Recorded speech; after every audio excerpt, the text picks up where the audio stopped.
जय हिंद दोस्तों, स्वागत है एक बार फिर से आपके अपने YouTube चैनल स्टडी प्लेटफॉर्म में। दोस्तों, जैसा कि पिछले वीडियो में हम लोगों ने क्लास 6 to 8 की सोशल साइंस के प्रैक्टिस सेट 2 को देखा था, वो भी डिटेल में। आज की इस वीडियो में हम लोग दोस्तों प्रैक्टिस सेट 3 को देखने वाले हैं। तो जिन लोगों ने अभी तक हमारे चैनल को सब्सक्राइब नहीं किया तो सब्सक्राइब कर ले, बेल आइकन को प्रेस कर ले ताकि नई वीडियो की नोटिफिकेशन आपको समय समय पर मिलती रहे। साथ ही साथ वीडियो पसंद आए दोस्तों तो प्लीज इस वीडियो को ज्यादा से ज्यादा लाइक करें और अपने दोस्तों के साथ इसे शेयर करना ना भूलें। तो चलिए दोस्तों, आज के फर्स्ट क्वेश्चन के साथ इस डिस्कशन को स्टार्ट करते हैं। फर्स्ट हमारा क्वेश्चन है दोस्तों, मुसलमानों द्वारा बिहार में बनाई गई सबसे महत्वपूर्ण इमारत कौन है? तो दोस्तों याद रखना है कि मुसलमानों द्वारा बिहार में बनाई गई सबसे महत्वपूर्ण इमारत है मनेर स्थित मकबरा। याद रखना है, मनेर स्थित मकबरा यह किनकी याद में बनाया गया था? तो शेख याहिया मनेरी। याद रखना है किनकी याद में? तो शेख याहिया मनेरी की याद में यह बनाया गया था, याद रखेंगे। ठीक है, तो शेख याहिया मनेरी की याद में मनेर स्थित मकबरा बनाया गया था और ये मुसलमानों द्वारा बिहार में बनाई गई सबसे महत्वपूर्ण इमारत इसे माना जाता है। और इन मकबरों का जो निर्माण है, मनेर स्थित मकबरे का निर्माण किनके द्वारा कराया गया था? तो याद रखना है, यह कराया गया था इब्राहिम। एक मिनट, मैं अच्छे से लिख दे रहा हूँ, शेख याहिया मनेरी और इब्राहिम, यह कराया गया था इब्राहिम इब्राहिम खान के द्वारा। और यह किनकी याद में बनाया गया था? तो शेख याहिया मनेरी। याद रखेंगे। मलिक बया का मकबरा कहाँ पर है? तो यह है बिहार शरीफ में। कहाँ पर है ये? तो यह है बिहार शरीफ में, याद रखेंगे। और बेगू हाजम मस्जिद कहाँ पर है? तो यह है पटना में। तो ये कुछ महत्वपूर्ण फैक्ट्स है दोस्तों इस क्वेश्चन से रिलेटेड, जिसे आपको ध्यान में रखना है। बढ़ते हैं अपने नेक्स्ट क्वेश्चन की ओर। नेक्स्ट हमारा क्वेश्चन है कि विधवा पुनर्विवाह के प्रति किसने अपना जीवन समर्पित कर दिया था? तो याद रखना है, विधवा पुनर्विवाह के प्रति ईश्वर चंद्र विद्यासागर ने अपना जीवन समर्पित कर दिया था। और इन्हीं के प्रयासों से क्या होता है, 1856 ईस्वी में क्या होता है, लॉर्ड कैनिंग के द्वारा विधवा पुनर्विवाह अधिनियम पारित किया जाता है। राजा राम मोहन राय से रिलेटेड आपको क्या याद रखना है कि 1829 में इन्हीं के सहयोग से क्या होता है दोस्तों, सती प्रथा का उन्मूलन किया जाता है लॉर्ड विलियम बेंटिंग के द्वारा। स्वामी दयानंद सरस्वती के बारे में क्या याद रखना है कि वेदों की ओर लौट चलो का नारा किसने दिया? दयानंद सरस्वती ने। और आर्य समाज के संस्थापक कौन है? तो ये है स्वामी दयानंद सरस्वती। फिर सैयद अहमद खां के बारे में आपको क्या याद रखना है कि अलीगढ़ जो मुस्लिम आंदोलन चलाया गया था वो इन्हीं के नेतृत्व में चलाया गया था, सर सैयद अहमद खां के नेतृत्व में। तो महत्वपूर्ण फैक्ट्स है दोस्तों ये सब, जिसे आपको ध्यान में रखना है। नेक्स्ट है कि झांसी में विद्रोह का नेतृत्व किसने किया था? तो झांसी में विद्रोह का नेतृत्व किनके द्वारा किया गया था? तो महारानी लक्ष्मीबाई के द्वारा किया गया था, सभी को मालूम होगा। बिहार से अगर हम बात करें कि 1857 के विद्रोह में बिहार से बिहार से नेतृत्व किसने किया था? तो बाबू वीर कुंवर सिंह के द्वारा यह नेतृत्व किया गया था। नाना साहब की बात करें तो ये कहाँ से लीड कर रहे थे? तो कानपुर से ये लीड कर रहे थे। बेगम हजरत महल की अगर हम बात करें तो ये कहाँ से लीड कर रही थी? तो ये लखनऊ से लीड कर रही थी। यानी 1857 के विद्रोह को लखनऊ से संचालित किनके नेतृत्व में किया जा रहा था? तो बेगम हजरत महल के नेतृत्व में। नेक्स्ट है कि रैयतवाड़ी व्यवस्था में जमीन का मालिक किसे माना गया? तो रैयतवाड़ी व्यवस्था में रैयत का शाब्दिक अर्थ क्या होता है? किसान होता है। तो रैयतवाड़ी व्यवस्था में जमीन का मालिक किसे माना जाता था? किसान को माना जाता था। और सरकार जो है किसानों से डायरेक्ट टैक्स इस व्यवस्था के अंतर्गत लिया करते थे। अंग्रेजों ने 3 प्रकार की भू राजस्व व्यवस्था को लागू किया था, सभी को मालूम होगा। अस्थाई बंदोबस्त, कौन कौन सा? महालवाड़ी, और क्या था? रैयतवाड़ी। क्या था? रैयतवाड़ी। ठीक है, तो यह रैयतवाड़ी व्यवस्था में क्या होता है, जमीन का वास्तविक मालिक, जमीन का मालिक किसे माना जाता था? किसान को माना जाता था। नेक्स्ट है कि कनिष्क की राजधानी कहाँ थी? तो याद रखना दोस्तों, कनिष्क की 2 राजधानी थी। एक था कौन? पेशावर था, जिसे हम लोग पुरुषपुर के भी नाम से जानते थे। और दूसरा था क्या? मथुरा। याद रखना है। तो यहां पर राइट आंसर क्या हो जाएगा? पेशावर हो जाएगा, राइट आंसर बी। नेक्स्ट है कि गौतम बुद्ध का जन्म कब हुआ था? तो गौतम बुद्ध का जन्म हुआ था 563 ईस्वी में। और इनकी मृत्यु कब हुई थी? तो 463 ईस्वी में। ये भी पॉइंट आपको याद रखना है। और इनकी मृत्यु को बौद्ध धर्म में क्या कहा जाता है, तो महापरिनिर्वाण। क्या कहा जाता है, महापरिनिर्वाण कहा जाता है। ये पॉइंट आपको याद रखना है, ठीक है। पढ़ते हैं अपने नेक्स्ट क्वेश्चन की ओर। नेक्स्ट है कि भारतीय उपमहाद्वीप में आरंभिक मानव के निशान किस राज्य से अधिक मिला है। तो याद रखना है कि भारतीय उपमहाद्वीप में आरंभिक जो मानव के निशान हमें प्राप्त हुआ है वो कहाँ से प्राप्त हुआ है, तो एमपी से मिला है, यानी मध्य प्रदेश से हमें प्राप्त हुआ है। राइट आंसर क्या हो जाएगा, ऑप्शन सी। और एमपी से हमें कहाँ कहाँ से मिला, तो याद रखना है भीमबेटका, भीमबेटका, और कहाँ से पंचमढ़ी, भीमबेटका, पंचमढ़ी, भेड़ाघाट, याद रखेंगे दोस्तों। और एक और नाम याद रखना है महेश्वर। इन सभी स्थलों से हमें आरंभिक मानव के निशान प्राप्त हुए। राइट आंसर हो जाएगा ऑप्शन सी। नेक्स्ट है निम्नलिखित कथनों पर विचार कीजिए। कथन है 8 नंबर हमारा पहला कि अधिकांश प्रशस्तियां शासकों के पूर्वजों के बारे में भी बताती है, ठीक है। दूसरा है कि समुद्रगुप्त की प्रशस्ति से भी उनके प्रपितामह पितामह यानी कि परदादा, दादा, पिता और माता के बारे में बताती। तो यह बिल्कुल सही है कि अधिकांश जो प्रशस्तियां हैं शासकों के पूर्वजों के बारे में भी बताती है। और समुद्रगुप्त की जो पर्याय प्रशस्ति है उसमें उनके क्या बताया गया है, तो प्रपितामह, पितामह यानी दादा, परदादा, पिता के और माता के बारे में उसमें बताया गया। तो यह भी स्टेटमेंट सही है दोस्तों। फिर है कि समुद्रगुप्त की माँ कुमार देवी लिच्छवीगण की थी और पिता चंद्रगुप्त वंश के पहले शासक थे। तो यह बिल्कुल सही है। जिन्होंने क्या किया था, महाराजाधिराज जैसी उपाधि धारण की थी। और समुद्रगुप्त ने भी क्या किया था, यही उपाधि धारण की थी। तो यह भी स्टेटमेंट जो है दोस्तों बिल्कुल सही दिया गया है। नेक्स्ट है कि समुद्रगुप्त के दादा और परदादा का महाराजा के रूप में उल्लेख है। तो यह भी सही है कि समुद्रगुप्त के जो दादा थे और परदादा थे उनका महाराजा के रूप में उल्लेख है। सही उत्तर आपसे पूछा जा रहा है, तो सही उत्तर इसका क्या हो जाएगा, 1, 2, 3, 4 यानी सभी के सभी यहाँ पर जो स्टेटमेंट दिए गए हैं सही है। नेक्स्ट है कि तुलसीदास और सूरदास के संदर्भ में निम्नलिखित कथनों पर विचार कीजिए। पहला है तुलसीदास ने ईश्वर को सीताराम और हनुमान के रूप में धारण किया था। तो यह गलत है दोस्तों कि तुलसीदास ने ईश्वर को सीताराम, सीता नहीं हनुमान, तुलसीदास ने ईश्वर को बस श्री राम के रूप में धारण किया था, न कि सीता और हनुमान के रूप में इनके द्वारा धारण किया गया था। नेक्स्ट है कि अवधि में लिखी हुई तुलसीदास की रचना रामचरितमानस इनकी भक्ति भाव की अभिव्यक्ति और साहित्यिक कृति दोनों ही दृष्टि से महत्वपूर्ण है। तो यह बिल्कुल सही है दोस्तों। रामचरितमानस किस भाषा में लिखा गया, तो अवधी भाषा में यह लिखा गया। सूरदास भी श्री राम के अनन्य भक्त थे। तो सूरदास श्री राम के नहीं बल्कि किसके भक्त थे, तो श्री कृष्ण के अनन्य भक्त थे। तो यह स्टेटमेंट भी क्या हो जाता है, गलत हो जाता है। सूरदास की रचनाएं सूरसागर, याद रखना है, सुरसावली और साहित्य लड़ी में संग्रहित है। बिल्कुल सही है दोस्तों। ये तीनों रचनाएं सूरदास की आपको याद रखना है। सुरसागर किनके द्वारा लिखा गया, सुरसावली और साहित्य लड़ी, तो ये लिखा गया सूरदास के द्वारा। एवं इनके भक्ति भाव को अभिव्यक्त करती है। तो यह स्टेटमेंट सही दिया गया। तो आपसे पूछा जा रहा है कि सही कथन कौन सा है, तो केवल 2 और 4, 2 और 4 ही इसमें सही है। राइट आंसर हो जाएगा ऑप्शन बी। नेक्स्ट क्वेश्चन की अगर हम बात करें तो नेक्स्ट हमारा क्वेश्चन है कि कुल के संदर्भ में निम्नलिखित कथनों पर विचार कीजिए। पहला कथन है हमारा, कुल परिवारों या घरों के एक ऐसे समूह को कहते हैं जो एक ही पूर्वज की संतान होने का दावा करते हैं। तो यह बिल्कुल सही है, कुल इसी को कहा जाता है। दूसरा कथन है हमारा कि जनजातीय संगठन प्रायः नातेदारी या कुल संबंधी निष्ठा पर आधारित होते। तो यह भी बिल्कुल सही है दोस्तों कि जो जनजातीय संगठन होता है वह प्रायः क्या होता है, नातेदारी या कुल संबंधी निष्ठा पर आधारित होते हैं। राइट आंसर क्या हो जाएगा, सी। 1 और 2 दोनों कथन सही है। नेक्स्ट है कि 8वीं शताब्दी में मंडपिका से तात्पर्य था। तो 8वीं शताब्दी में मंडपिका से तात्पर्य क्या था दोस्तों, तो मंडपिका से तात्पर्य था मंडी से। मंडी वह स्थान होता था दोस्तों जहां से मंडपिका कहा जाता था इसे।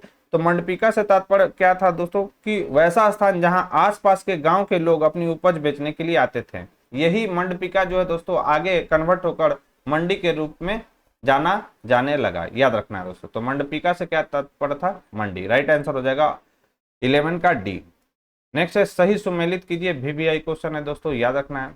दीवान किसे कहा जाता था, तो दीवान कहा जाता था किसे दोस्तों, तो यह कहा जाता था वित्तीय अधिकारी। वित्तीय अधिकारी को दीवान कहा जाता था। बख्शी किसे कहा जाता था, तो बख्शी जो था वह सैनिक वेतनाधिकारी था, याद रखेंगे। सदर किसे कहा जाता था, तो यह धर्मार्थ कार्यों का मंत्र था सदर। और फौजदार कौन कहलाता था, तो यह कहलाता था सेना नायक को क्या कहा जाता था, फौजदार कहा जाता था। तो ए का क्या हो जाएगा 1, बी का 2, सी का 4 और डी का क्या हो जाएगा 3। तो इस क्वेश्चन का राइट आंसर हो जाएगा 1 2 4 3।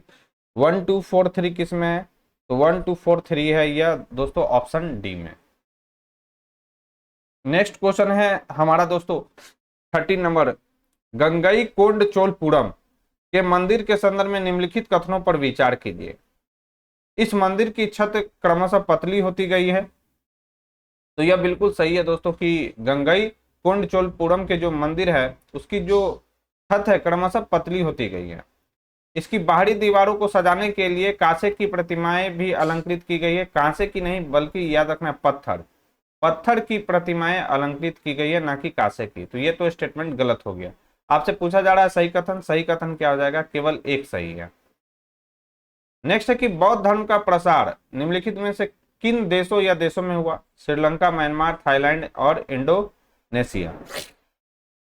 तो दोस्तों याद रखना है कि बौद्ध धर्म जो है भारत के साथ साथ दक्षिण पूर्वी एशियाई देशों में भी फैला था। और दक्षिण पूर्वी एशियाई देशों में कौन कौन सा है, श्रीलंका है, म्यांमार है, थाईलैंड है और इंडोनेशिया। तो यहाँ पर भी इसका प्रसार देखने को मिला था। तो राइट आंसर हो जाएगा उपयुक्त सभी। और यहाँ बौद्ध धर्म का कौन सा बौद्ध धर्म सबसे ज्यादा प्रचलित है, याद रखना है थेरवाद। थेरवादी जो बौद्ध धर्म था वह सबसे ज्यादा दक्षिण पूर्व एशिया में प्रचलित था, याद रखना है दोस्तों। नेक्स्ट है सूची 1 को सूची 2 से मिलान करना है 15 नंबर का। एक तरफ अभिलेख दिया हुआ है और प्राप्ति स्थल। कलसी अभिलेख हमें कहां से मिला, तो कलसी अभिलेख हमें मिला दोस्तों उत्तराखंड से, याद रखना है। गिरनार अभिलेख हमें कहां से मिला है, तो यह मिला है हमें गुजरात से। सोपाड़ा कहां से मिला है, तो सोपाड़ा हमें मिला है दोस्तों महाराष्ट्र से। और मॉस्की नामक शिलालेख यानी अभिलेख हमें कहां से मिला है, तो यह मिला है कर्नाटक से। राइट आंसर की बात करें तो ए का हो जाएगा 2, बी का हो जाएगा 1, सी का हो जाएगा 4 और डी का हो जाएगा 3। तो इस क्वेश्चन का राइट आंसर हो जाएगा 2 1 4 3। तो 2 1 4 3 किस में है, तो यह है ऑप्शन बी में। नेक्स्ट है 16 नंबर क्वेश्चन हमारा कि इनाम गांव के संदर्भ में निम्नलिखित कथनों पर विचार कीजिए। पहला कथन है हमारा क्या, कि यह पूरा पाषाणिक संस्कृति का प्रतिनिधि स्थल है। तो यह स्टेटमेंट गलत है कि यह पूरा पाषाणिक संस्कृति का प्रतिनिधि स्थल है। यह इनाम जो गांव था वो क्या ऐसा था, आरंभिक गांव था। कैसा था यह आरंभिक गांव था, न कि पूरा पाषाणिक संस्कृति का प्रतिनिधित्व स्थल। दूसरा है कि यहाँ पर 13,000 से 10,000 वर्ष पूर्व लोग रहते थे। तो यह स्टेटमेंट भी गलत है कि यहाँ 13,000 से 10,000 वर्ष पूर्व लोग रहते थे। याद रखना है कब से कब तक लोग यहाँ पर निवास करते थे, तो 3600 से 2700 से 2700 वर्ष पूर्व लोग यहाँ पर निवास किया करते थे, याद रखेंगे। यहाँ वयस्क लोगों का सिर पूर्व की ओर करके प्राय गड्ढे में दफनाया जाता था। तो यह भी स्टेटमेंट जो है दोस्तों इसमें गलत दिया गया। यहाँ पर वयस्क लोगों को प्राय गड्ढे में सीधा लेटाकर दफना दिया जाता था। उनका सिर जो था पूर्व की ओर नहीं बल्कि याद रखना है उत्तर की ओर करके प्राय गड्ढे में दफनाया जाता था। तो आपसे सही कथन पूछा जा रहा है, तो इसमें से कोई भी कथन सही नहीं है। राइट आंसर हो जाएगा ऑप्शन डी। नेक्स्ट है 17 नंबर क्वेश्चन की हड़प्पा कालीन नगर नियोजन के संदर्भ में निम्नलिखित पर विचार कीजिए। पहला कथन है हमारा कि 1 या 2 मंजिले मकाने हड़प्पा कालीन नगर नियोजन में देखने को मिलती है। तो बिल्कुल सही है यह स्टेटमेंट। अधिकांश घरों में स्नानागार होता था, बिल्कुल सही है। ढकी हुई नालियां होती थी, यह भी सही है। कुछ घरों में कुएं भी होते थे, बिल्कुल सही है दोस्तों। तो ये सभी के सभी स्टेटमेंट जो है दोस्तों हड़प्पा कालीन नगर नियोजन के संदर्भ में बिल्कुल सही दिए गए हैं। राइट आंसर की बात करें तो इसका राइट आंसर हो जाएगा ऑप्शन डी। नेक्स्ट है निम्नलिखित पर विचार कीजिए। अलंकृत मिट्टी के बर्तन, कपड़े बुनने के साक्ष्य, कपास की खेती, चावल गेहूं और दलहन जैसे अनाजों का उपयोग। नीचे दिए गए कूटों में से कौन से नवपाषाण काल की विशेषता है, तो याद रखना है अलंकृत मिट्टी के बर्तन नवपाषाण काल की विशेषता है। कपड़े बुनने का साक्ष्य भी हमें मिला है, कपास की खेती करने का साक्ष्य भी मिला है और चावल, गेहूं एवं दलहन जैसे अनाजों का उपयोग भी हमें नवपाषाणकालीन स्थलों से मिला है दोस्तों, याद रखना है। तो राइट आंसर की बात करें कि इसका राइट आंसर क्या हो जाएगा, तो उपयुक्त सभी यहां पर जो दिए गए हैं कथन वो बिल्कुल सही है। 19 नंबर क्वेश्चन है कि पाषाणकालीन मानव पाषाणों उपकरण के निर्माण हेतु प्रायः कितनी तकनीकों का प्रयोग करते थे।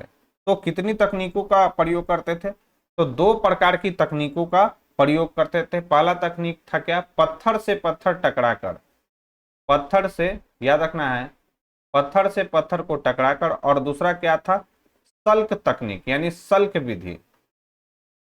क्या था दोस्तों, दूसरा था दबाव सब, याद रखना दबाव, दबाव सल्क विधि का प्रयोग करते थे दोस्तों पाषाण उपकरण को बनाने में। राइट आंसर की बात करें तो इसका राइट आंसर हो जाएगा ऑप्शन ए। नेक्स्ट है, निम्न कथनों पर विचार कीजिए। पहला है कि लगभग 4700 वर्ष पूर्व सिंधु तथा इसकी सहायक नदियों के किनारे कुछ आरंभिक नगर फले फूले। बिल्कुल सही है कि लगभग 4700 वर्ष पूर्व क्या हुआ था, सिंधु तथा इसकी सहायक नदियों के किनारे कुछ आरंभिक नगर फले फूले थे। दूसरा है कि गंगा व इसकी सहायक नदियों के किनारे नगरों का विकास लगभग 2500 वर्ष पूर्व हुआ था। तो यह भी स्टेटमेंट सही है कि गंगा व उसकी सहायक नदियों के किनारे नगरों का जो विकास हुआ था वह 2500 वर्ष पूर्व हुआ था। सही कथन हमसे पूछा जा रहा है, सही उत्तर क्या होगा, तो सही उत्तर होगा इसका ऑप्शन सी। नेक्स्ट है कि सूची 1 को सूची 2 से मिलान करना है। एक तरफ है संगठन और उसके संस्थापक दिए गए। तो आइए हम लोग एक एक कर देखते हैं। बात करें ब्रह्म समाज की, तो ब्रह्म समाज की स्थापना राजा राम मोहन राय के द्वारा किया जाता है 1828 ईस्वी में। राजा राम मोहन राय के द्वारा ब्रह्म सभा की स्थापना की जाती है, जो आगे चलकर ब्रह्म समाज के रूप में विख्यात होता है, याद रखेंगे। रामकृष्ण मिशन की अगर हम बात करें तो रामकृष्ण मिशन की स्थापना स्वामी विवेकानंद के द्वारा किया जाता है, कब, तो 1897 ईस्वी में। ठीक है। प्रार्थना समाज की अगर हम बात करें तो प्रार्थना समाज की स्थापना आत्मारंग पांडुरंग के द्वारा किया जाता है, कब, 1867 ईस्वी में। और वेद समाज की स्थापना की बात करें तो वेद समाज की स्थापना केशव चंद्र सेन के द्वारा किया जाता है 1864 ईस्वी में। और ये सभी के सभी महत्वपूर्ण फैक्ट्स है दोस्तों जिसे आपको ध्यान में रखना है। तो ए का क्या हो जाएगा, ए का 2 होगा, बी का 1 होगा, सी का 4 हो जाएगा और डी का 3। तो इस क्वेश्चन का राइट आंसर हो जाएगा 2143। 2143 किसमें है, तो यह है ऑप्शन बी में। नेक्स्ट है 22 नंबर क्वेश्चन हमारा कि 1790 के दशक में बंगाल के एक तांती बुनकर का चित्र किसने बनाया था। तो 1790 के दशक में बंगाल के एक तांती बुनकर का चित्र किसके द्वारा बनाया गया था, तो यह बनाया गया था सोलविंस के द्वारा बनाया गया था। राइट आंसर की बात करें तो इसका राइट आंसर हो जाएगा ऑप्शन ए। और यह कहां का चित्रकार था, तो बेल्जियम का यह सोलविंस चित्रकार था। नेक्स्ट है, किस लेखक ने माझा प्रस्ताव नामक पुस्तक की रचना की थी, याद रखेंगे दोस्तों। तो माझा प्रस्ताव माझा प्रस्ताव प्रवास नामक पुस्तक की रचना किसने की थी, तो यह किया गया था विष्णु भट्ट गोडसे के द्वारा। राइट आंसर की बात करें तो इसका राइट आंसर हो जाएगा ऑप्शन सी।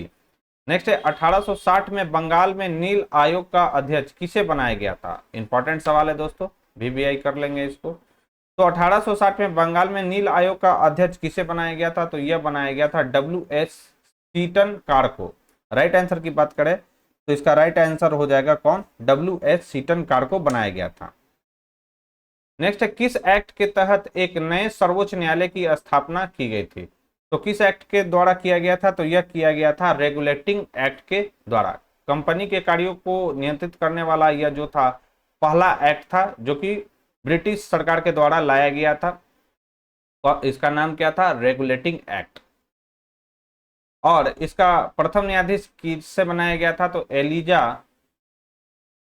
एलिजा इम्पे, याद रखना एलिजा इम्पे को इसका प्रथम मुख्य न्यायाधीश बनाया गया था। तो ये भी पॉइंट आपको याद रखना है दोस्तों। नेक्स्ट है, अंग्रेजों के खिलाफ मीर कासिम ने बक्सर का युद्ध किस वर्ष लड़ा था। तो 1764 ईस्वी में मीर कासिम के द्वारा बक्सर का युद्ध लड़ा गया था और अंग्रेजों ने 3 सेनाओं को हराया था। किसको किसको, तो बंगाल के नवाब थे उस समय मीर कासिम, उसको हराया। फिर मुगल सम्राट थे कौन, शाह आलम द्वितीय, कौन थे, शाह आलम द्वितीय, इसको भी हराया था। और अवध के जो नवाब थे सुजाऊ दौला, कौन थे, सुजाऊ दौला, इनको भी, इन तीनों की संयुक्त सेना को अंग्रेजों के द्वारा क्या कर दिया गया था, हराया गया था। और बक्सर के युद्ध का नेतृत्व अंग्रेजों की तरफ से किनके द्वारा किया जाता, तो याद रखना है हेक्टर मुनरो। ये कुछ महत्वपूर्ण फैक्ट्स है दोस्तों जिसे आपको याद रखना है।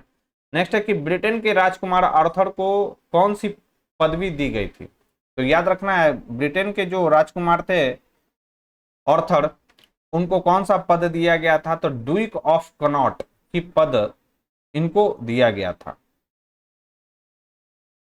नेक्स्ट है सूची 1 को सूची 2 से मिलान करना है। इस्पात उत्पादन केंद्र है सूची 1 में, और पूछा जा रहा है किस राज्य में यह अवस्थित है, तो भिलाई की बात करें तो सभी को मालूम होगा भिलाई कहां पर है, छत्तीसगढ़ में। दुर्गापुर कहां पर है, तो दुर्गापुर है पश्चिम बंगाल राज्य में।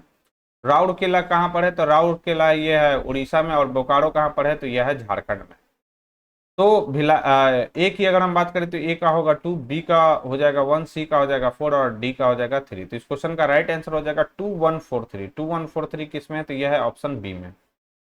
फिर सूची 1 को सूची 2 से मिलान करना, और ये इंपॉर्टेंट सवाल है क्योंकि ये बीपीएससी में पूछा जा चुका सवाल है ये। तो स्थानांतरित कृषि है सूची 1 में, और स्थान पूछा जा रहा है। तो झूमिंग कृषि कहां पर प्रचलित है, तो स्थानांतरित कृषि को झूमिंग कृषि कहा जाता है उत्तर पूर्वी भारत में। ए का हो गया 4। मिल्पा की अगर हम बात करें तो मिल्पा कहाँ का है दोस्तों, तो याद रखना है मिल्पा है मैक्सिको का। मैक्सिको में स्थानांतरित कृषि को क्या कहा जाता है, तो मिल्पा कहा जाता है।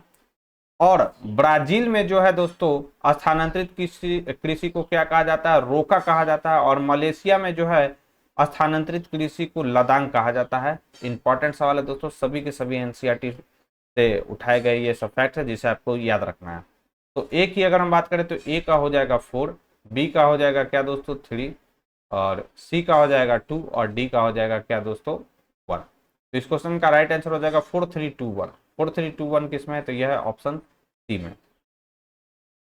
30 नंबर क्वेश्चन है हमारा, विश्व का पहला जल विद्युत उत्पन्न करने वाला देश कौन था, तो विश्व का पहला जल विद्युत उत्पन्न करने वाला देश था नॉर्वे। राइट आंसर की बात करें तो इसका राइट आंसर हो जाएगा ऑप्शन ए। नेक्स्ट है कि अधात्विक खनिजों में मैदानी और नवीन वलित पर्वतों के किस सेल समूह में चूना पत्थर पाया जाता है, तो चूना पत्थर किस में पाया जाता है, तो चूना पत्थर पाया जाता है अवसादी सेल में। राइट आंसर की बात करें तो इसका राइट आंसर हो जाएगा ऑप्शन डी। नेक्स्ट है निम्नलिखित में मृदा निर्माण को प्रभावित करने वाले कारक को स्पष्ट कीजिए। जलवायु, तापमान, वर्षा, अपक्षय और ह्यूमस निर्माण की दर को प्रभावित करते, बिल्कुल सही है। मृदा निर्माण की दर को जलवायु, तापमान, वर्षा, अपक्षय और ह्यूमस प्रभावित करता है। दूसरा है कि समय मृदा परिच्छेदिका की मोटाई को निश्चित करता है। तीसरा है हमारा कि वनस्पति जात, प्राणी जात और सूक्ष्म जीव ह्यूमस निर्माण की दर को प्रभावित करता है। तो ये दोनों स्टेटमेंट सही है कि समय जो है मृदा परिच्छेदिका की मोटाई को निश्चित करता है, और वनस्पति जात, प्राणी जात और सूक्ष्म जीव ह्यूमस की निर्माण की दर को प्रभावित करता है। सही कथन आपसे पूछा जा रहा था, तो इसमें सभी के सभी कथन सही है। राइट आंसर हो जाएगा ऑप्शन बी। फिर सूची 1 को सूची 2 से मिलान करना है। पौधे एक सूची में दिया गया पौधे और वृक्ष, दूसरे सूची में दिया गया संबंधित वन क्षेत्र। तो देवदार किस उष्ण कटिबंध देवदार किस वन में पाया जाता है, किस प्रकार की जलवायु में, ये आपसे पूछा जा रहा है। तो देवदार जो है दोस्तों याद रखेंगे कि यह जो है शंकुधारी वन में पाया जाता है। अंगूर की अगर हम बात करें तो अंगूर जो है यह भूमध्य सागरीय वन में पाया जाता है। एस की अगर हम बात करें तो यह शीतोष्ण, याद रखना शीतोष्ण पर्णपाती वन में पाया जाता है। और शीशम की अगर हम बात करें तो यह उष्ण कटिबंधीय पर्णपाती वन में पाया जाता है। मोस्ट वीवीआई ये सब सवाल है दोस्तों, याद रखना है। राइट आंसर की बात करें तो ए का हो जाएगा क्या दोस्तों, ए का 3, बी की अगर हम बात करें तो बी का हो जाएगा 2, सी का हो जाएगा 4 और डी का हो जाएगा 1। तो इस क्वेश्चन का राइट आंसर हो जाएगा 3241। 3241 किसमें है, तो यह है ऑप्शन सी में। फिर कथन और कारण से रिलेटेड सवाल दिया गया। कथन है हमारा कि उच्च ज्वार नौ संचालन में सहायक होता है, बिल्कुल सही कि उच्च ज्वार जो होता है नौ संचालन में सहायक होता है। कारण इसका दिया है कि उच्च ज्वार जल स्तर को तट की ऊंचाई तक पहुंचाता है, तो यह भी बिल्कुल सही है कि उच्च ज्वार जल स्तर को तट की ऊंचाई तक पहुंचाता है, और इसी कारण यह जो होता है दोस्तों नौ संचालन के लिए सहायक होता है। तो कथन भी सही है और कारण भी सही है। कथन जो है दोस्तों कारण की सही व्याख्या कर रहा है। राइट आंसर की बात करें तो इसका राइट आंसर हो जाएगा ऑप्शन ए। नेक्स्ट है वायु में से सबसे निचली परत कौन सी है? तो वायुमंडल की सबसे निचली परत है दोस्तों कौन सा? क्षोभ मंडल। मौसम संबंधी घटनाएं कहां पर घटित होती है? तो क्षोभ मंडल में घटित होती है। यह भी पॉइंट आपको याद रखना है। और इसकी औसत ऊंचाई की अगर हम बात करें तो इसकी औसत ऊंचाई कितना है दोस्तों? तो यह है 13 किलोमीटर। नेक्स्ट है हमारा उद्गम केंद्र के भू सतह पर उसके निकटतम स्थान के रूप में जाना जाता है। तो यह जाना जाता है अधिकेंद्र के रूप में। भूकंप के बारे में यह पूछा जा रहा है। तो उद्गम केंद्र के भू सतह पर उसके निकट स्थान को अधिकेंद्र कहते हैं। अधिकेंद्र से कंपन की ओर तरंगे के रूप में गमन करती है। याद रखना है आपको। अधिकेंद्र के निकटतम भाग में सर्वाधिक हानि होती है। तो सर्वाधिक हानि वाला यह जोन है दोस्तों, याद रखेंगे। नेक्स्ट क्वेश्चन की बात करें तो नेक्स्ट हमारा क्वेश्चन है कि पृथ्वी की सतह की सबसे ऊपरी परत। तो कल भी ये क्वेश्चन आया था कि पृथ्वी की सतह की सबसे ऊपरी परत को क्या कहा जाता है? तो यह कहा जाता है पर्पटी कहा जाता है इसे। राइट आंसर की बात करें तो इसका राइट आंसर हो जाएगा ऑप्शन बी। अगर हम बात करें महाद्वीप में इसकी मोटाई कितना देखने को मिलता है? तो यह देखने को मिलता है 35 किलोमीटर तक। और महासागरीय में देखें यानी समुद्र सतह में तो यह देखने को मिलता है 5 किलोमीटर तक। तो यह भी पॉइंट याद रखना है। नेक्स्ट है निम्नलिखित कथनों पर विचार कीजिए। दक्षिण से उत्तर की ओर भारत की मुख्य भूमि का विस्तार जो है यह बोला जा रहा है कि 8 डिग्री 4 मिनट से 37 डिग्री 6 मिनट उत्तरी अक्षांश के बीच है। तो यह स्टेटमेंट जो है दोस्तों बिल्कुल सही है। कर्क रेखा जिसे 23.5 डिग्री उत्तरी अक्षांश के नाम से हम लोग जानते हैं देश के लगभग मध्य भाग से होकर गुजरती है। यह भी स्टेटमेंट सही है। पश्चिम से पूर्व तक भारत का विस्तार लगभग 68 डिग्री 7 मिनट पूर्व से 97 डिग्री 25 मिनट पूर्व देशांतर के बीच स्थित है। तो यह भी बिल्कुल सही दिया गया दोस्तों। फर्स्ट ही चैप्टर से दिया गया है आकार एवं अवस्थिति। अगर आपने अच्छे से पढ़ा होगा तो इस क्वेश्चन को आसानी से आप टिक आउट कर सकते हैं। नेक्स्ट है भारत का देशांतरीय विस्तार लगभग कितना है दोस्तों? 31 डिग्री है। तो यह स्टेटमेंट गलत है कि भारत का जो देशांतरीय विस्तार है वह 31 डिग्री है। तो राइट आंसर की बात करें तो यह है कितना? तो भारत का जो देशांतरीय विस्तार है दोस्तों वह कितना है? 29 डिग्री है। याद रखेंगे। तो राइट आंसर की बात करें तो इसका राइट आंसर हो जाएगा 1, 2 और 3 केवल सही है। 38 का राइट आंसर हो जाएगा ऑप्शन बी। नेक्स्ट है 39 नंबर क्वेश्चन है हमारा कि महासागरों को उनके आकार के आधार पर बड़े से छोटे क्रम में व्यवस्थित कीजिए। तो सबसे बड़ा महासागर कौन सा है? तो फर्स्ट नंबर पे हो जाएगा दोस्तों प्रशांत महासागर। सेकंड नंबर पे कौन सा हो जाएगा? अटलांटिक महासागर। थर्ड नंबर पर कौन सा हो जाएगा? हिंद महासागर। याद रखना है। फोर्थ नंबर पे कौन सा हो जाएगा? तो दक्षिण महासागर। ये फोर्थ नंबर पे आएगा। और सबसे छोटा कौन सा है? तो याद रखना है फिफ्थ नंबर पे कौन सा आएगा? तो यह आएगा आर्कटिक महासागर। तो इस क्वेश्चन का राइट आंसर की अगर हम बात करें तो यह हो जाएगा 1, 2 यानी 1 और 3 पहले आना चाहिए। 1, 3, 1, 3, 2 1, 3, 2 किस में है? तो यह 1, 3, 2 बी में है। इसका राइट आंसर हो जाएगा ऑप्शन बी। नेक्स्ट है कि दिन और रात पृथ्वी की किस गति के कारण होता है? तो पृथ्वी के घूर्णन गति के कारण क्या होता है? दिन और रात होता है। याद रखना है। और परिक्रमण के कारण क्या होता है? तो परिक्रमण के कारण पृथ्वी के ऋतु परिवर्तन होता है। तो ऋतु जो परिवर्तन होता है वह परिक्रमण के कारण होता है और दिन रात पृथ्वी के घूर्णन के कारण होता है दोस्तों। ये दोनों पॉइंट याद रखना है। नेक्स्ट है हमारे सौर मंडल में कितने ग्रह हैं? इजी सवाल है। तो हमारे सौर मंडल में कुल 8 ग्रह हैं। 2006 में क्या किया गया था? प्लूटो को ग्रहों की श्रेणी से क्या कर दिया गया था? बाहर कर दिया गया था। याद रखना है दोस्तों। नेक्स्ट है कि नक्षत्र मंडल कहलाता है। तो नक्षत्र मंडल क्या कहलाता है?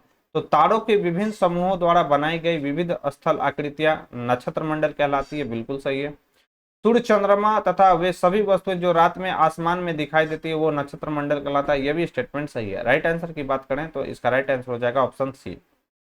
नेक्स्ट है संसार की छत कहलाती है। तो संसार का छत किसे कहा जाता है? तो यह कहलाता है तिब्बत का पठार। तिब्बत के पठार को संसार के छत के नाम से हम लोग जानते हैं दोस्तों। राइट आंसर क्या होगा? Option A.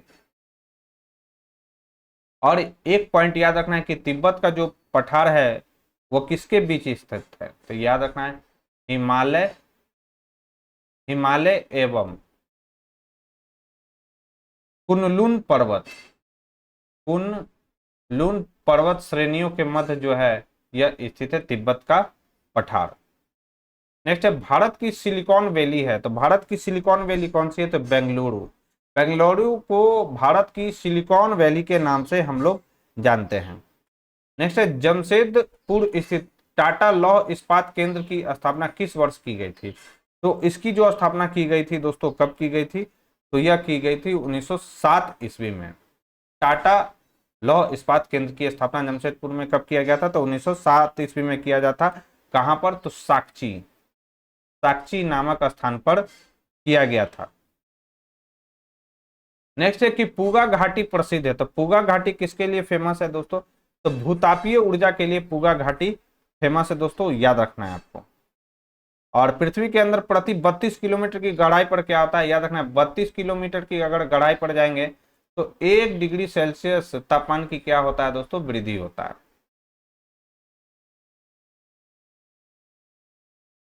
और पूगा घाटी के बारे में पूछा जाए कि पूगा घाटी कहां पर है, तो पूगा घाटी जो है दोस्तों यह है लद्दाख में। कहां पर है, तो मैं लिख दे रहा हूं, यह है लद्दाख में।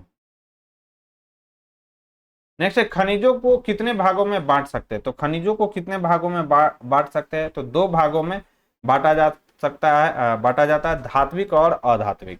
नेक्स्ट है भूमि उपयोग के कुल कितने प्रमुख वर्ग है, तो भूमि उपयोग के कुल कितने प्रमुख वर्ग है, तो 5 प्रमुख वर्ग है दोस्तों भूमि उपयोग के। कौन, वन क्षेत्र की भूमि, कृषि कार्य के लिए अनुपलब्ध भूमि, पड़ती भूमि, अन्य कृषि योग्य भूमि और शुद्ध बोई गई भूमि।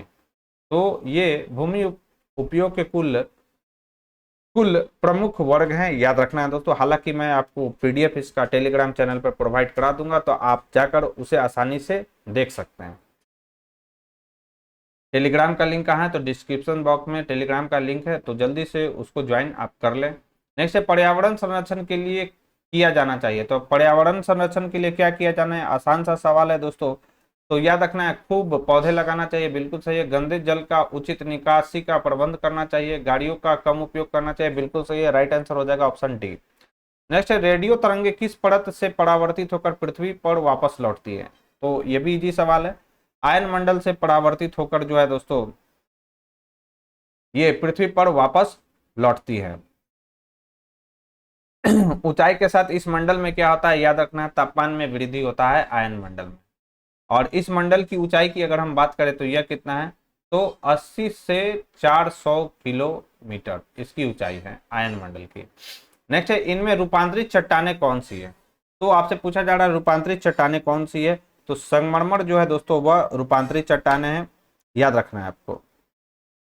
और कौन कौन सा रूपांतरित चट्टानें हैं, तो चूना पत्थर, चूना पत्थर जो है दोस्तों, चूना पत्थर अधिक दाब एवं ताप के कारण संगमरमर में बदल जाता है, याद रखेंगे आपको।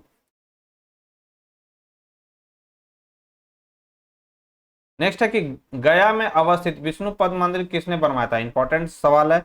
तो गया में जो विष्णुपद का जो मंदिर है दोस्तों वह किसके द्वारा बनाया गया था, तो रानी अहिल्या बाई के द्वारा यह बनाया गया था, जो भगवान विष्णु को समर्पित है। फल्गु नदी के तट पर यह अवस्थित है विष्णुपद मंदिर, याद रखना है।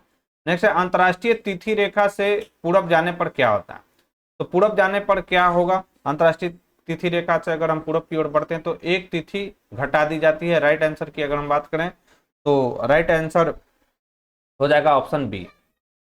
नेक्स्ट है ग्रहों की कुल कितनी संख्या है, तो अभी पूछा गया था, रिपीटेड सवाल है, 8 संख्या है।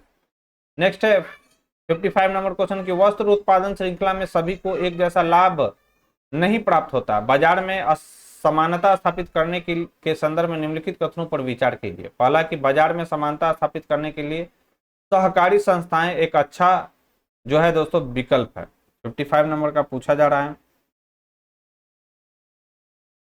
तो बिल्कुल सही है। नेक्स्ट है हमारा कि संयुक्त राष्ट्र के द्वारा घोषित 17 सतत विकास लक्ष्यों में सतत विकास लक्ष्य 8 उचित कार्य और आर्थिक वृद्धि से संबंधित है, यह भी स्टेटमेंट सही है।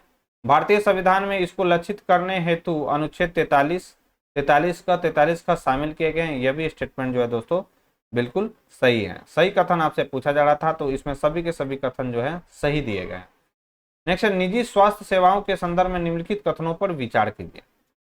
विचार करना है आपको कि निजी स्वास्थ्य सेवाओं पर सरकार का स्वामित्व अथवा नियंत्रण होता है। दूसरा है सार्वजनिक स्वास्थ्य सेवाओं के विपरीत निजी स्वास्थ्य संस्थाओं में मरीजों को हर सेवा के लिए बहुत धन व्यय करना होता है। बिल्कुल सही है ये तो।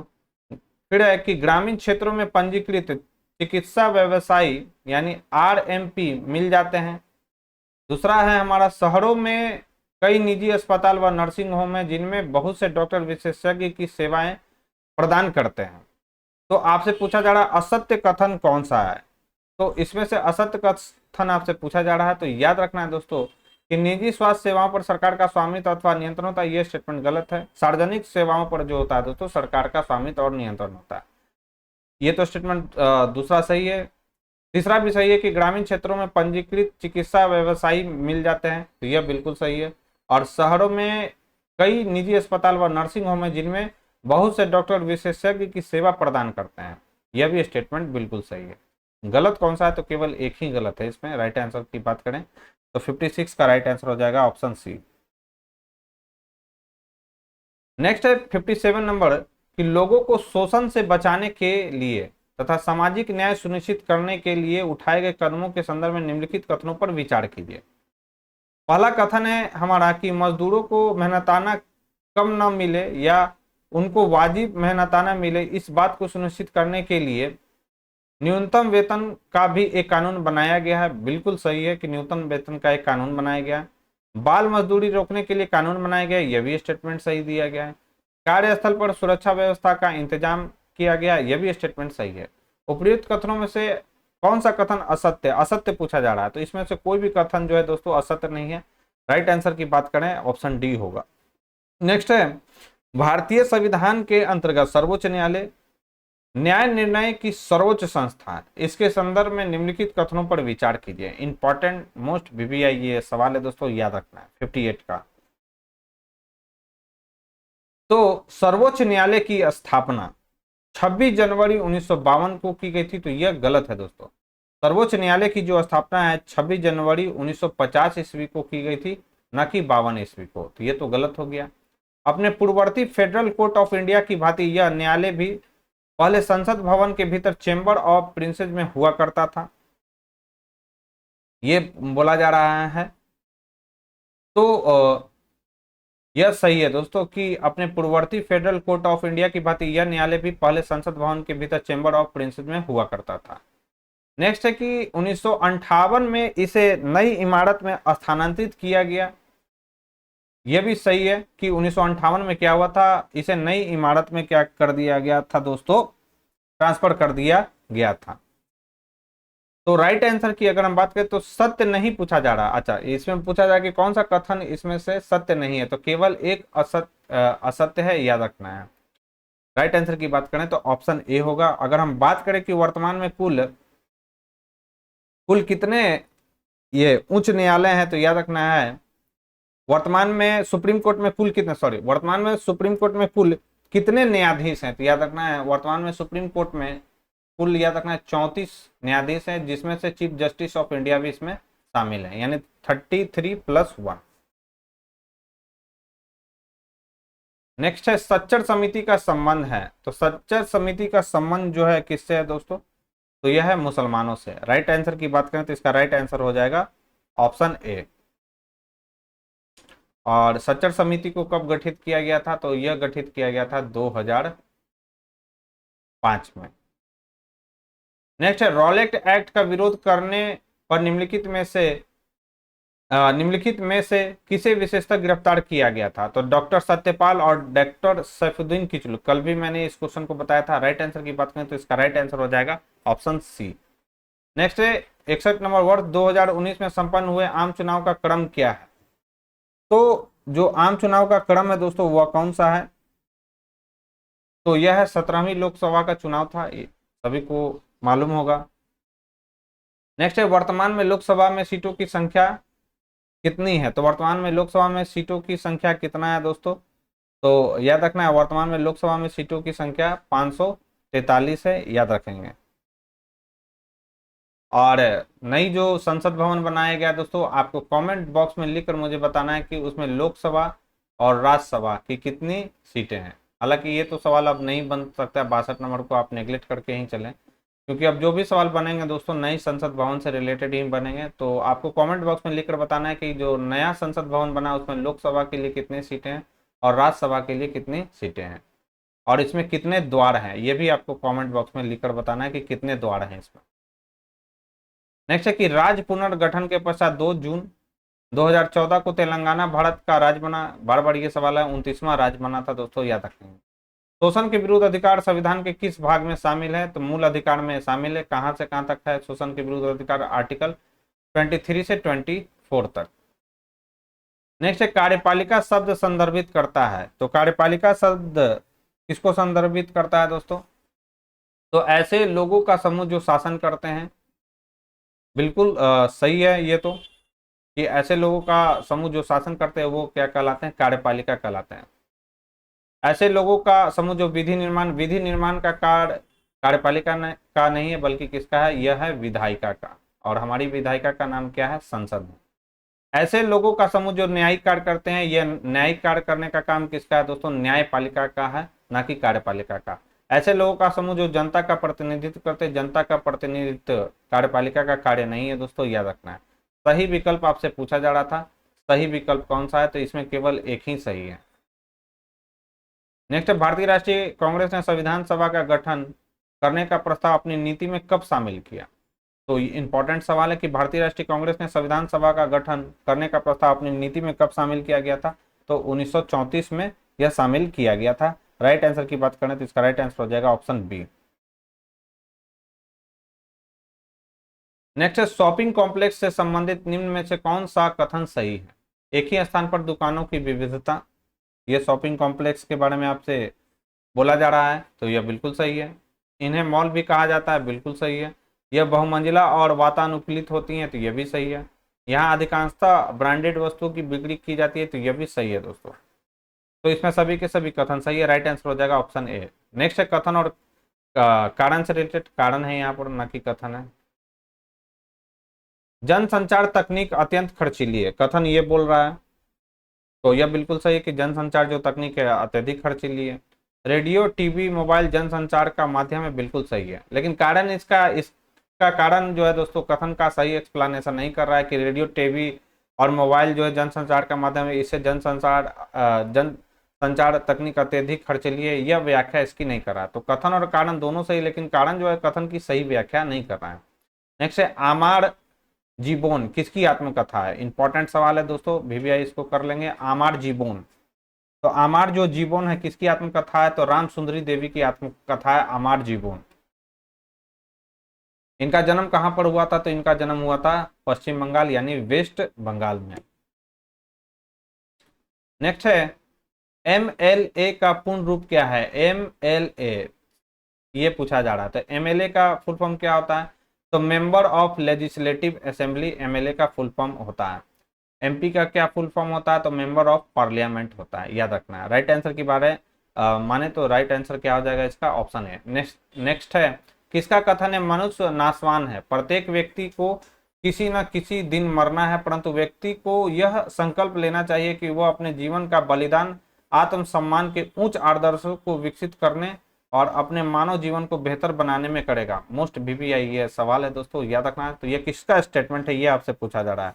तो यह स्टेटमेंट है दोस्तों बाबा भीमराव अंबेडकर का। राइट आंसर की बात करें तो इसका राइट आंसर हो जाएगा ऑप्शन सी। नेक्स्ट है निम्नलिखित में से कौन सा कथन असत्य है? असत्य पूछा जा रहा है। कलपट्टू गांव केरल में समुद्र तट के किनारे बसा है, यहाँ पर मुख्यतः धान की खेती होती है, ये बोला जा रहा है आपसे। तो कलपट्टू जो गांव है दोस्तों केरल नहीं, बल्कि याद रखना है यह कहां पर है? तमिलनाडु। सॉरी एक मिनट, यह कहां पर है दोस्तों? तो यह है तमिलनाडु। तमिलनाडु में समुद्र तट के किनारे बसा है, यहाँ पर मुख्यतः धान की खेती की जाती है। दूसरा है हमारा कैटामरैन, एक खास तरह की छोटी नाव है जिसका प्रयोग तमिलनाडु के पुदुपेट के लोग मछली पकड़ने के लिए करते हैं। तो याद रखना है इसका, अगर हम बात करें तो पुदुपेट कलपट्टू के समीप स्थित एक गांव है, याद रखेंगे, जहां मछली पकड़ने के लिए कैटामैरन नाव का उपयोग किया जाता है। तो यह स्टेटमेंट जो है दोस्तों बिल्कुल सही है। नेक्स्ट है कि चखेत संघ समुदाय के लोग सीढ़ी नुमा खेती करते हैं। यह समुदाय नागालैंड के फेक जिले के चिजामी गांव में निवास करता है। तो यह बिल्कुल सही है दोस्तों कि चखेत संघ समुदाय के लोग, अच्छा इसमें से असत्य कथन पूछा जा रहा था, ठीक है। तो चखेत संघ समुदाय के लोग सीढ़ी नुमा खेती करते हैं, बिल्कुल सही है। और यह समुदाय नागालैंड के फेक जिले के चिजामी गांव में निवास करते हैं, बिल्कुल सही है। नेक्स्ट है कि हर साल मानसून के दौरान करीब 4 महीने तक मछुआरे समुद्र में नहीं जा पाते क्योंकि यह मछलियां प्रजनन का समय होता है, बिल्कुल यह सही है दोस्तों। असत्य कथन कौन सा था, तो इसमें केवल ए जो है दोस्तों असत्य है, बाकी सभी के सभी कथन सही है। नेक्स्ट है लोकतांत्रिक सरकार के मुख्य विचारों में से एक है उसका न्याय एवं समानता के प्रति वचनबद्ध होना। इस संदर्भ में निम्नलिखित कथनों पर विचार कीजिए। 73 का आपसे आंसर पूछा जा रहा है। तो न्याय एवं समानता को एक दूसरे से अलग नहीं किया जा सकता, बिल्कुल सही है। भारत में अस्पृश्यता पर रोक कानून द्वारा लगा दी गई, बिल्कुल सही है। और किस आर्टिकल में है दोस्तों अस्पृश्यता का अंत, तो आर्टिकल 17, याद रखना है। नेक्स्ट, न्याय तभी प्राप्त हो सकता है जब लोगों के साथ बराबरी का व्यवहार हो, बिल्कुल सही है। लंबे समय तक दलित लोगों को शिक्षा, स्वास्थ्य एवं अन्य सुविधाओं से वंचित रखा गया, यह भी स्टेटमेंट सही है दोस्तों। राइट आंसर की बात करें तो राइट आंसर हो जाएगा ऑप्शन डी। नेक्स्ट है कि लद्दाख के व्यापारिक व धार्मिक इतिहास से संबंधित कौन से कथन सत्य हैं। इंपॉर्टेंट सवाल है, तो याद रखना है दोस्तों, लद्दाख के रास्ते ही बौद्ध धर्म तिब्बत पहुंचा, बिल्कुल सही है कि लद्दाख के रास्ते ही जो था बौद्ध धर्म तिब्बत पहुंचा था। करीब 400 वर्ष पहले यहाँ के लोगों का इस्लाम धर्म से परिचय हुआ, बिल्कुल सही है। तिब्बती ग्रंथ केसर सागा, याद रखना है, इंपॉर्टेंट नाम है, लद्दाख में काफी प्रचलित है, बिल्कुल सही है दोस्तों। यहाँ कई घाटियां हैं जिनसे होकर मध्य एशिया के काफिले अपने साथ मसाले, कच्चा रेशम, दरिया आदि लेकर व्यापार के लिए तिब्बत पहुंचे थे। तो यह भी स्टेटमेंट जो है दोस्तों इसमें सही दिया गया, सभी के सभी कथन यहाँ पर सही है। राइट आंसर हो जाएगा ऑप्शन ए। नेक्स्ट है संविधान में 12वीं अनुसूची कब जोड़ा गया। तो संविधान में 12वीं अनुसूची कब जोड़ा गया था, तो यह जोड़ा गया था दोस्तों कब, यह जोड़ा गया था 1992 में। 12वीं अनुसूची जो है दोस्तों किससे है, तो नगरों में स्थानीय स्वशासन से रिलेटेड है, जिसमें कितने विषय हैं, तो 18 विषय हैं। 11वीं अनुसूची कब जोड़ा गया था, तो 73वें संविधान संशोधन के माध्यम से इसे जोड़ा गया था। और इसमें कुल विषयों की संख्या कितना है, 29 है। नेक्स्ट है पुलिस थाने के संदर्भ में निम्नलिखित तथ्यों पर विचार कीजिए। पहला हमारा जो तथ्य है दोस्तों वो कौन सा है कि हर पुलिस थाने का कार्य क्षेत्र निश्चित होता है। दूसरा है हमारा फर्स्ट की अगर हम बात करें कि हर पुलिस थाने का कार्य क्षेत्र निश्चित होता है, बिल्कुल सही है। हर पुलिस थाने का कार्य क्षेत्र अनिश्चित होता है, गलत है दोस्तों। इन दोनों में से कोई एक ही सही हो सकता था। तो हर पुलिस थाने का कार्य क्षेत्र निश्चित होता है, ये आप लोग सभी लोग जानते होंगे, तो ये तो स्टेटमेंट गलत हो गया। चोरी, दुर्घटना, मारपीट, झगड़ा आदि से संबंधित रिपोर्ट उस क्षेत्र से संबंधित थाने में कर सकते हैं, बिल्कुल सही है। थानेदार अपने क्षेत्राधिकार के मामलों को निस्तारित करता है, बिल्कुल सही है। सही विकल्प आपसे पूछा जा रहा था, तो 1, 3 और 4 इसमें सही है। राइट आंसर हो जाएगा ऑप्शन सी। नेक्स्ट है निम्नलिखित में से किसका चुनाव जनता द्वारा किया जाता है। जनता द्वारा किया जाता है, मोस्ट वीवीआई सवाल है दोस्तों, याद रखना है। किसका चुनाव जनता के द्वारा किया जाता है, तो सरपंच का चुनाव जनता के द्वारा किया जाता है, बिल्कुल सही है। ग्राम पंचायत सचिव, ग्राम पंचायत सचिव का जो चुनाव है वह ग्राम विकास अधिकारी की नियुक्ति सरकार द्वारा की जाती है, याद रखना। इन दोनों की जो नियुक्ति है यह किसके द्वारा किया जाता है, यह सरकार के द्वारा किया जाता है। वार्ड पंच को जनता के द्वारा चुना जाता है, यह स्टेटमेंट ये जो है दोस्तों सही है कि सरपंच और वार्ड पंच इन दोनों को जो है दोस्तों जनता के द्वारा चुना जाता है, जबकि ग्राम पंचायत सचिव और ग्राम विकास अधिकारी इनको जो है सरकार के द्वारा नियुक्त किया जाता है, याद रखना है आपको। राइट आंसर की बात करें, राइट आंसर हो जाएगा 1 और 4। नेक्स्ट है लद्दाख को केंद्र शासित प्रदेश का दर्जा कब दिया गया, इंपॉर्टेंट है, पहले भी हम लोग डिस्कस कर चुके हैं। तो लद्दाख को केंद्र शासित प्रदेश का जो दर्जा है वो 2019 में दिया गया था, कब, 31 अक्टूबर 2019 को। नेक्स्ट है संविधान की प्रस्तावना शुरू होती है, तो हम भारत के लोगों से यह शुरू होती है, याद रखना है। नेक्स्ट है, और आज के डिस्कशन का हमारा लास्ट भी सवाल है कि दिन खून के हमारे, प्यार न भूल जाना, खुशियों में अपनी हम पर, खाली स्थान दो बूंद आंसू उन पर, प्यारे बहा के जाना, दिन खून के हमारे। उपयुक्त पंक्तियां कहां से ली गई है, इंपॉर्टेंट है। तो उपयुक्त पंक्तियां ली गई है भारतीय जन नाट्य संघ यानी इप्टा से। राइट आंसर की बात करें तो राइट आंसर हो जाएगा ऑप्शन ए। और यह गीत जो है जलियांवाला बाग हत्याकांड के शहीदों की याद में लिखा गया था, याद रखना है दोस्तों। तो दोस्तों ये थी हमारी आज की डिस्कशन। ये डिस्कशन आपको कैसा लगा मुझे कमेंट बॉक्स में लिखकर जरूर बताएं दोस्तों। साथ ही साथ अगर ये वीडियो पसंद आई हो दोस्तों तो प्लीज़ इस वीडियो को ज़्यादा से ज़्यादा लाइक करें और अपने दोस्तों के साथ इसे शेयर करना ना भूलें। जो लोग हमारे चैनल से पहली बार जुड़े हैं तो चैनल को सब्सक्राइब कर ले, बेल आइकन को प्रेस कर ले, ताकि नई वीडियो की नोटिफिकेशन आपको समय समय पर मिलती रहे। और हाँ दोस्तों, इस वीडियो का जो पीडीएफ है मैं टेलीग्राम पर चैनल पर अपलोड कर दूंगा, तो आप वहां से जाकर इसको डाउनलोड करके अपनी तैयारी को बेहतर कर सकते हैं। तो अभी के लिए बस इतना ही दोस्तों, थैंक यू।